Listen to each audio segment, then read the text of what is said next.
Hey, what's going on, y'all? T-Bob here. And Jake as well. And you're about to watch a little OTB LSU. We're going to give you all the latest, greatest between LSU football, baseball, women's basketball, softball, and everything in between. Bottom line, if you want to talk Tigers, keep it locked, subscribe, like it, and we hope you enjoy the LSU with a massive recruiting event going down this weekend. It is Brian Kelly's annual Bayou Splash going down this Friday as this LSU team continues to try to make a push for the number one class. There will be multiple 5-stars, or they're going to push to host multiple 5-stars this weekend. A couple of the 2026 variety as well. But the headliner for this weekend has to be Jonah Williams. Remember, we talked about Jonah a little bit last week. This is the number one safety in the nation. He's from Galveston. He's 6'3 and a quarter, 206. Great body, right? He's critically a baseball player as well, which you're going to continue to see be a theme in this recruiting, and maybe who has the edge. Right now, Oregon's in the mix, A&M's in the mix, USC is in the mix, Texas is in the mix, and LSU. For what it's worth, I don't see a ton of momentum with USC from everything that I've read. At different times, he's maybe been projected to the Ducks or A&M. Texas has not been a large player up to this point, but with the hiring of Jim Schlossnagle, Texas may be back in the fold. And you know what? A&M, frankly, probably gets dinged a little bit for the coaching change. Although I don't know. It seems like A&M players love early. But then maybe LSU with Jay Johnson actually represents the best baseball and football combination of the two. And to be fair, Jay Johnson and Brian Kelly teamed up to roll out the red carpet for him last time he came in town. So really right now, according to all of the experts, I would say it's kind of A&M, LSU, and Oregon that seem to be the top three right now, but there's just not a lot known here about where Williams is actually leaning. He has not set a commitment date. This could play out all the way up to signing day potentially. Who knows? I do know this.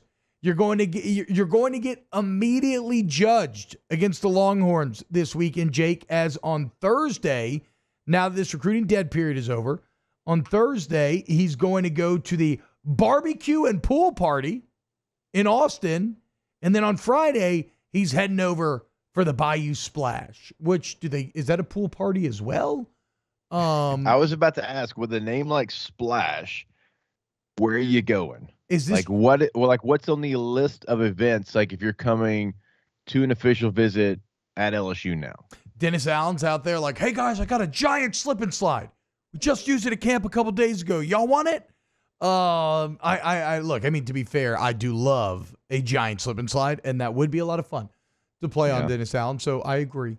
Do you think this is like straight like baller style? Like, are we going back like old school recruiting? Are they just hiring like sexy people in bathing suits, like just abs of like every variety, just everywhere? I mean, I wonder why else would you be throwing a pool? I mean, you're going to beat the Heat, I suppose. I cannot fathom in a day and age where the Texas football facility, is it Lamborghinis or Ferraris that line the building? Either way, I don't know. So the point is, I can't fathom what a recruiting event looks like nowadays.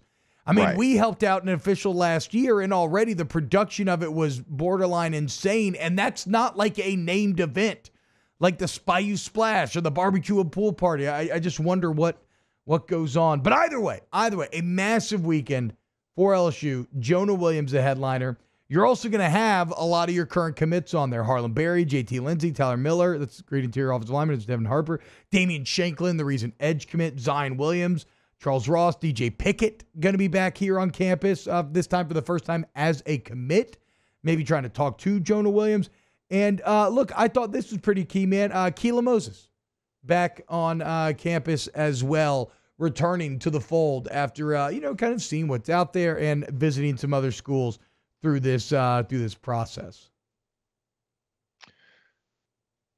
Was Pickett the number one corner like in most places, right? I believe he is number one and on 3, the number 3 player overall. I believe he is the number 2 in the industry rankings, which are your composites. And But he was one. I'm saying he was one in one service for sure. Yeah, and on three, he's the number one corner. Yes. And just then again, imagine if you can too. get the number one corner and the number one safety to commit to you, knowing how bad you've been. Yeah. At those two positions over the last couple of years. And if you really want to start DBU back and you brought the Godfather back to coach him, that's a hell of a start getting the number one and number two, number one at corner, number one at safety. So the two number one rated defensive backs. And I agree. Is Jake Olson the safeties coach now? Am I crazy to make that up? Right. Yes, I believe so. Correct. So it would be a big win for him as well.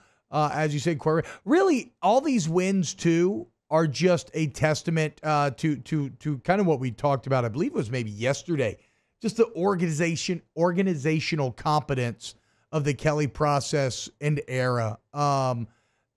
It's so wild to think about the fact that when he first got this job, the big question mark was on recruiting, and now you look at the success that you've had, not just here in state, but putting together now in year number 3, where you're supposed to be hitting a stride, a class that so far exceeds anything that you had before. I mean, yeah, look, you have the number one interior offensive lineman right now, according to some services, the number one running back, number one quarterback. You had the number one wide receiver. You have, and you could almost add the number one safety. That makes it's insane. Now, I said number one interior offensive lineman according to some services because I think the consensus number one is a guy, Solomon Thomas, who's an FSU commit, but LSU continues to try and flip him. They are pursuing getting him on campus this weekend. He may have a conflict at home, according to the reporting that I was reading, so we will see on that. Also, 5-star wide receiver Jamie French with 2 Fs. How about that? It's French, but it's F-F-R-E-N-C-H. Why? I have no idea. But Jamie French. I was like, do you overemphasize one or the other? Jamie French says that he is leaning LSU over the Miami trip that he was planning to do this weekend. So we'll see if he ends up at the Bayou Splash. You got a top 300 safety, and Anquan Fagan's going to be in town as well. And then, as I said, a bunch of the 2026 5-stars headlined by, is Jakeem Stewart the number one player in the nation right now? Taylor, right, for 2026, defensive lineman from Louisiana. It would be it'd be a huge talent acquisition, but just symbolic victory. LSU has to throw everything they can into getting Jakeem Stewart. He will be on campus as well. So a massive, massive weekend of recruiting coming up in the boot. It is like this class is already, like if you stopped right now and it was over, like it still would be impressive, but some of the names that you just listed off there that are not committed and visiting, it has a chance to be an all-timer. And we talked about it yesterday. It didn't set you up for a year. I mean, it sets you up for a couple of years. Even with the transfer portal, it still sets you up for a couple of years because, like, even if let's say half of them didn't finish at LSU, you still would have guys that are impactful for 2 or 3 years. Yeah. Yeah, I mean, this is how you, well, we'll see. We'll see. Combined with, if Brian Kelly wins 10 games again this year, when was the last time? We looked this up. When was the last time LSU won 10 games in a row? Over a decade ago, right? Yeah. It would have been 10, 11, 12. I believe so, yeah. If Brian Kelly wins 10 games again this year, then you are achieving a level of consistency that, quite frankly, just haven't seen very often. And if you're going to continue that consistency into this new hyper-competitive SEC, the best way to do so is by getting the best players. And again, like we said yesterday, a top 5 class is an A+ in my book, no matter what. So, big recruiting weekend. We'll keep you up to date with everything. Shout out On 3. I'm not, I pay for the subscription, not anything like that. I just enjoy their work and use a lot of their reporting and all of this. So, I don't have to keep up with it, Wow, Jake. What incredible takes. I mean, those guys, they're just the best. I think so. And if you think so, again, hit the like button, subscribe, ring the bell so you get notifications when we post every single day here on OTB LSU.